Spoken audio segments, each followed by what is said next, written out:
đã bao giờ anh nghe có vài điều khi yêu, một là không nói dối, hai là không nói dối nhiều lần. Og at nu har man skubbet af ferie og så videre. Det betyder rigtig meget for os, at I kommer og vil fejre dag sammen. Og tusind tak for alle de fine gaver, som vi ikke har åbnet endnu. Jeg ved, at det er nogle rigtig fine gaver. Sikkert. Og som Jon han sagde tidligere, så det her, det er faktisk rigtigt. Det er vores 5-års bryllupsdag.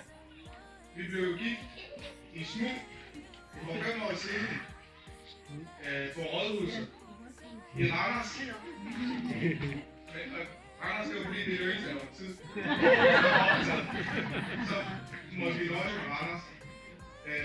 Og så tog vi jo så en bryllupsrejse samme dag og postede på Facebook, at vi nu var vi blevet gift. Og jeg ved, der var mange af jer, der var skuffet over ikke at være med. Det behøvede ikke at være et stort bryllup, men bare at være med til at vidne, bare til at være med på Rådhuset.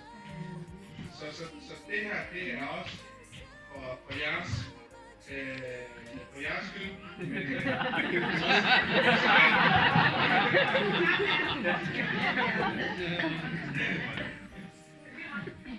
Og en særlig tak skal lyde til alle jer, der har hjulpet til med at flytte lokalet op.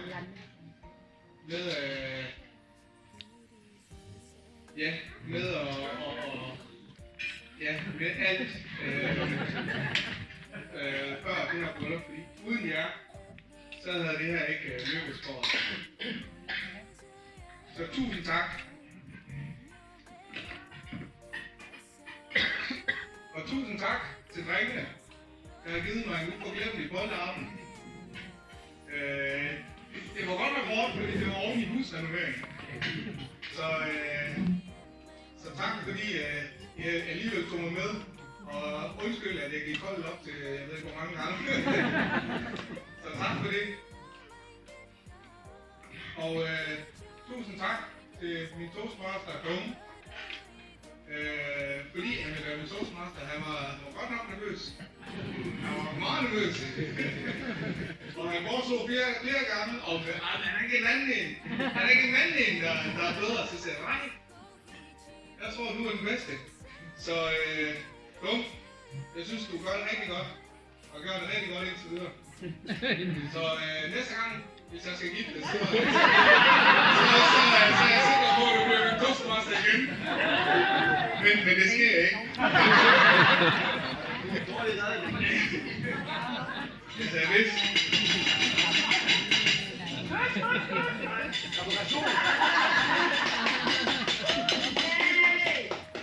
Skål!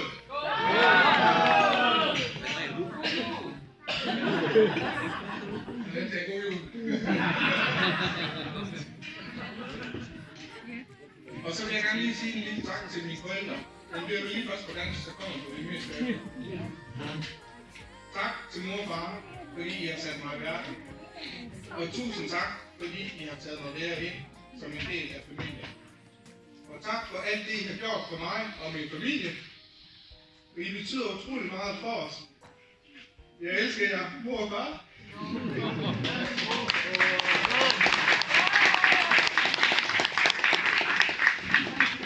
Og så på vietnamesisk. Nu har I hørt, så nu behøver jeg ikke oversætte. Con xin cảm ơn ba mẹ đã sinh ra con và mang con đến thế giới này. Cảm ơn ba mẹ rất nhiều vì đã cho Maria trở thành một thành viên trong gia đình và con dâu của ba mẹ. Undskyld. Con cùng xin ba mẹ vì tất cả những gì ba mẹ đã làm cho con và gia đình của con.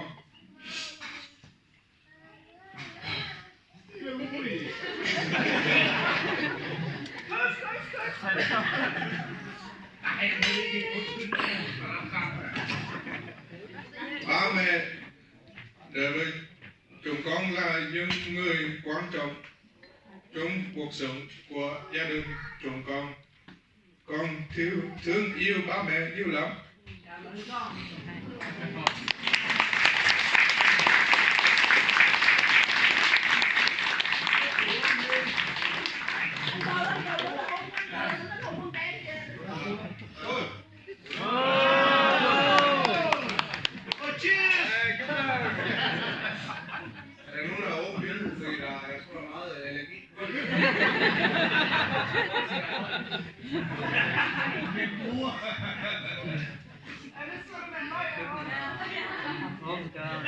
Og så en lille tale til svigermor og svigerfar. Tusind tak for jeres dejlige og smukke datter. Pero, muchas gracias por la hija. Muy bonita.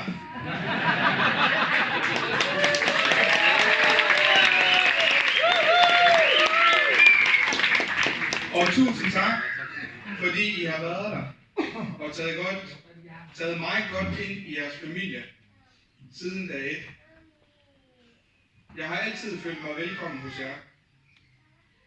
Tusind tak for al den hjælp, vi har fået, og ikke mindst tusind tak for den kæmpe støtte, der har gjort det muligt for os. Og ikke mindst for et hus. Det har været en kæmpe støtte. Og endnu en kæmpe drøm er nu gået i opfyldelse. Tusind tak for alle de gaver, vi har fået.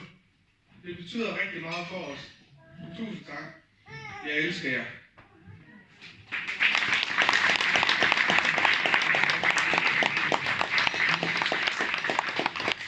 Og så på dansk.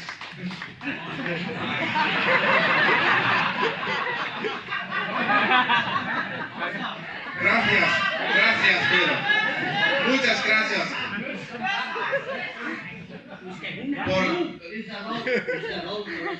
Gracias por el toro. Por todo. Gracias por todo. Y gracias por la ayuda.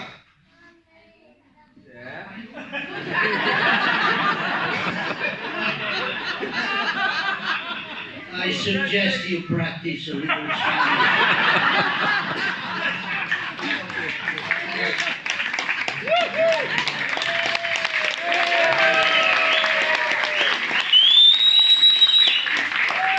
Og Susanne, Marias lille søster. Tusind tak for alt, hvad du har gjort for os. Især for pigerne. Du har gjort utrolig meget, og det er jeg rigtig taknemmelig for. Og vi skændes hele tiden. Men jeg tror, det er den måde, vi viser vores kærlighed til hinanden. Så tusind tak for det. Vi er da ikke taknemmelige. Skål!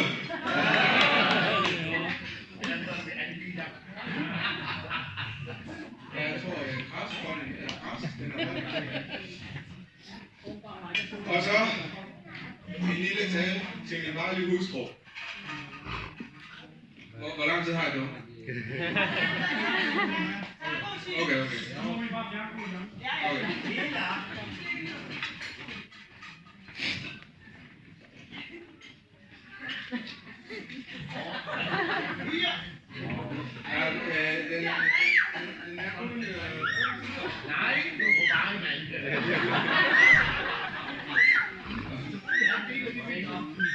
Kære, dejlige hustru, hvor er du smuk, og hvor er jeg glad for, at du har sagt ja igen. Denne dag er en meget speciel dag for os. En dag, vi har ventet længe på. En dag, vi har set frem til, og ikke mindst fejre det sammen med vores nærmeste. Da du kom op ad kirkegulvet med din far ved din side, så kunne jeg sgu ikke holde tårerne tilbage. Du er virkelig smuk i den kjole. En kjole? Ja, den har været dyr.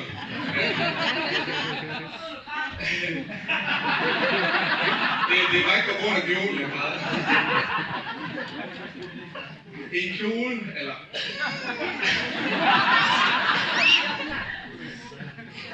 Ja. Og se dig i den kjole, det er noget, jeg har længe ventet på, fordi det er en kjole, du har fundet for længe siden. Og jeg ved, at det er en kjole, som du flere gange gerne vil vise mig. Fordi selvom pressen har sagt, at vi er meget tålmodige, så er det ikke altid, du er særlig tålmodig. Men jeg blev virkelig blevet som guld, da du kom op i kirken. Utroligt flot, du er. Og jeg ved, du har haft en kæmpe drøm om at følge sig op af kirkegulvet, eller at din far skulle følge op af kirkegulvet. En drøm, der nu endelig er gået i opfyldelse. En drøm, som jeg er utrolig glad for at være en del af. Hallo, vinduet? Og jeg blev selv nødt til at nive mig selv i armen, fordi altså, jeg følte det som, det var en drøm, men det blev vist. Så var det virkelig. Jeg ved, du har drømt om et havebryllup. Det tætteste, vi kommer på haven, det er det sted, der hedder Haven i Højvang. Vi kunne også holde udenfor, men det vil være synd. Så jeg håber, at det her det er lige så godt, og som du havde forventet. Fordi som brugerne står og pynter og så videre, at det er dig, der har valgt det. Jeg har bare sagt ja. Det er godt.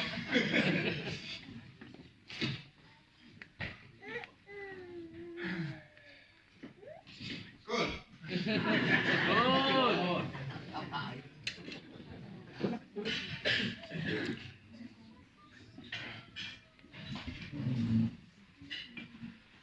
Vi har lært hinanden at kende igennem min kammerat Jojo. Faktisk så var I kærester. Men jeg stjal dig fra ham.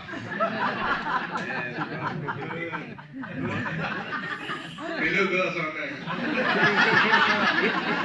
Og heldigvis så er Jojo og jeg, vi er stadig gode venner.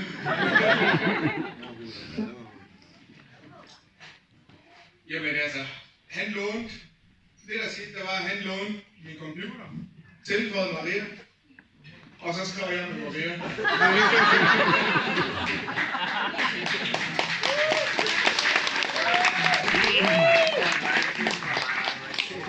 Okay, de er bare gået fra hinanden. Ja, det skal og så ser jeg en fra dig. Jeg har 2 sider historie. Nu er det min historie. Maria, hun spillede faktisk også dengang Counter-Strike.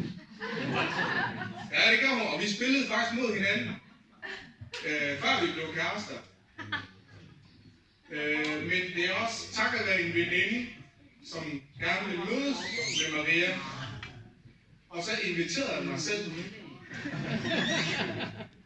Og så mødtes vi, og Maria, hun kunne ikke stå for min charme. Det er min historie. Og jeg faldt straks på Marias smukke spanske look. Og det ene, det førte til det andet, og nu står vi her. Maria og jeg, vi har kendt hinanden i 19 år. Snart 19 år.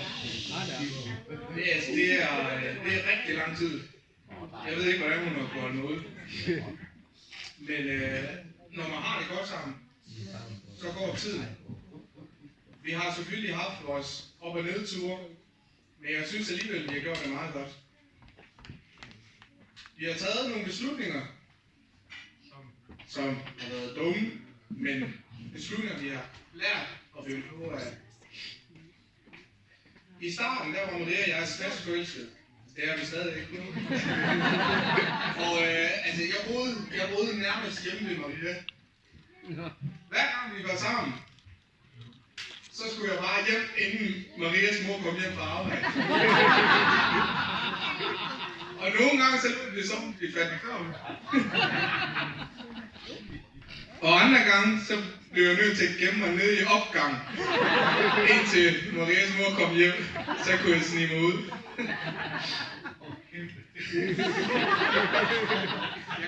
Jeg kunne også huske, at dengang, når jeg kom med knaller,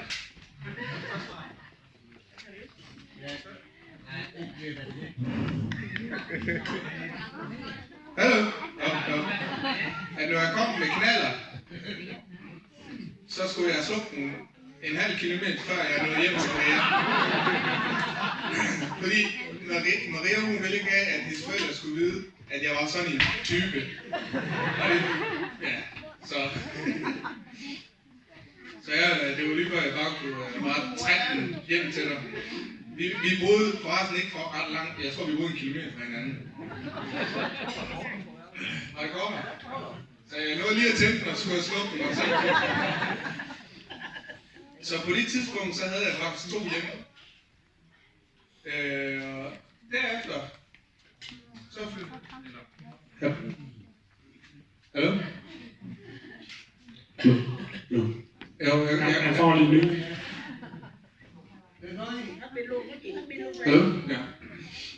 Som 20-årig, så valgte vi så at flytte sammen. Vi flyttede til Hasle Centervej, hvor vi boede knap 2 år. Det var i en ungdomsbolig. Så flyttede vi, fordi vi syntes, det var for småt, så flyttede vi til Fjellevæggen. Og der var mange gode tider. Der var mange fester.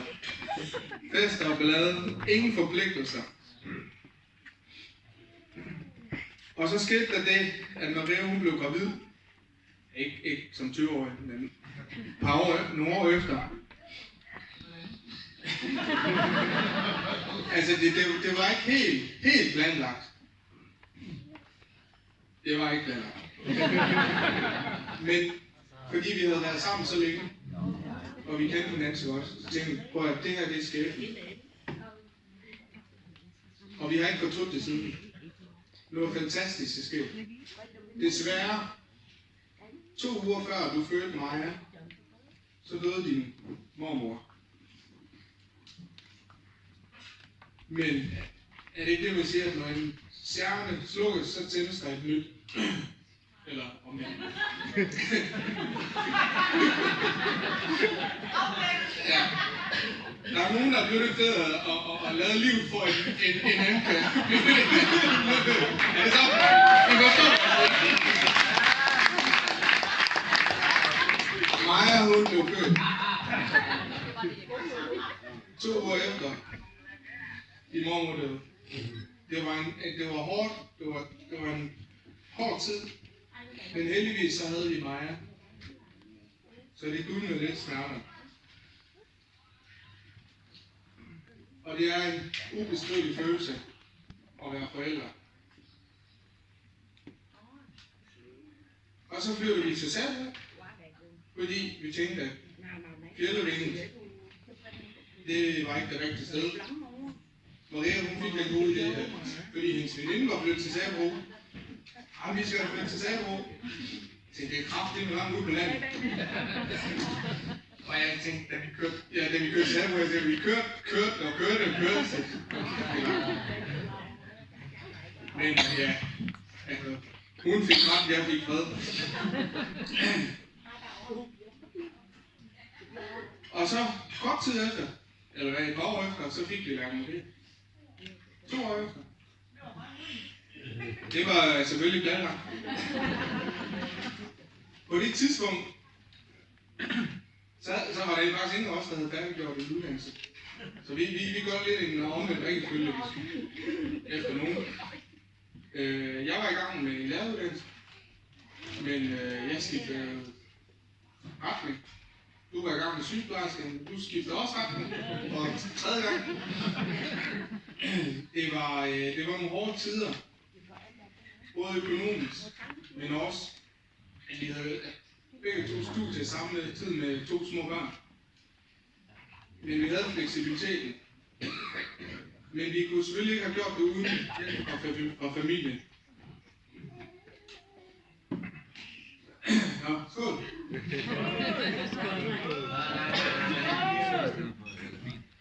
bare lidt fast. Kan jeg få lidt af?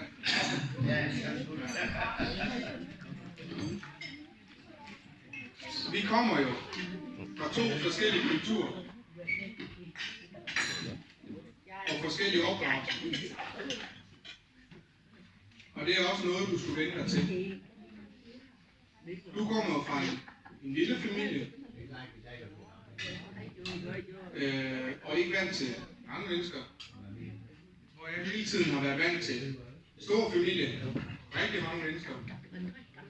Så det er noget, du skulle vende dig til. Så når der var familiefester og så videre, så har du helt været vild med det. Men du har været rigtig god til at tilpasse dig og til at acceptere vores forskelligheder. Og det er jeg rigtig glad for. Og du var meget rummelig og god til at tilpasse dig.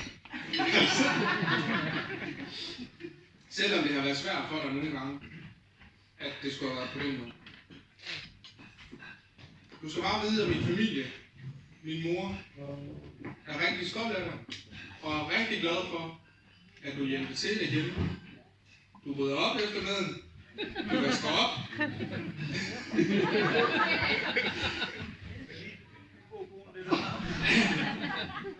Det er de rigtig glade for. Og det er også noget, hende og hendes veninde roser er rigtig meget for.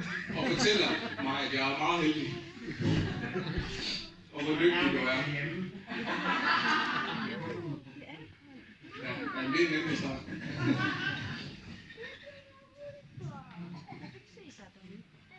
Det er jo længe siden, vi har forberedt det her bryllup. Og oven i alt det her, så har vi så lige pludselig købt hus. Men så vi forstår virkelig at beskæftige os. Og apropos at holde os eller mig beskæftiget, så elsker du at komme med mange gode idéer og projekter. Der er rigtig mange, så jeg vil bare lige komme med nogle eksempler. Jeg vil ikke uddybe det. Altså, at flytte. Jeg ved ikke, hvor mange gange vi har flyttet. Har du hørt engang? Det tror jeg. Ja, det er nok bare til på, ja. Dyr. Du er utrolig meget dyremenneske. Tværtimod mig, altså. Jeg har vel det fint om dyr, men de siger mig ingenting.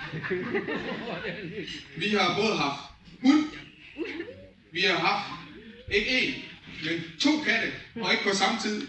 2 forskellige tidspunkter. Og vi har haft også en kanin, og nu har vi en hamster. Jeg ved ikke, hvad det næste bliver. Jo, en hund mere. Men Maria er født og opvokset med dyr, så jeg kan godt forstå, hvorfor hun elsker dyr. De siger mig bare ikke så meget. Og hvis jeg siger sofa, jeg ved ikke, hvor mange sofaer vi har haft. Altså, hvor længe har vi boet sammen? Jeg tror, vi har boet lige så mange år, vi har boet sammen, lige så mange sofaer har vi haft. Tænk på. Sofa-bord også. Jamen, indretning af hjemmet. Altså, jeg kunne blive ved. Er vi så til 57 nu, eller? Nej, kun 55. Men jeg vil gerne især indretning. Jeg kender ikke nogen, som har omrokeret deres stue, soveværelse så mange gange, som vi har gjort. Specielt i den lille lejlighed på Ramlungervej. Altså det var det 90 kvadratmeter på 2 plan. Jeg tror det ville være en stue på 20 kvadratmeter maks. Nej, 15 kvadratmeter. Jeg kan huske, at en af de veninder sagde, at det var altid spændende at komme hjem til os. Fordi der hele tiden skete noget nyt.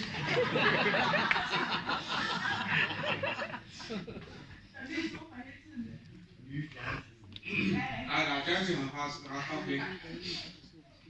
Du har rigtig mange gode idéer. Idéer, som fører til projekter. som jeg tit må tage over på og gøre færdig for dig. Men det kan være, at vi lige er gode om det. Altså man kan sige, du starter, og jeg slutter.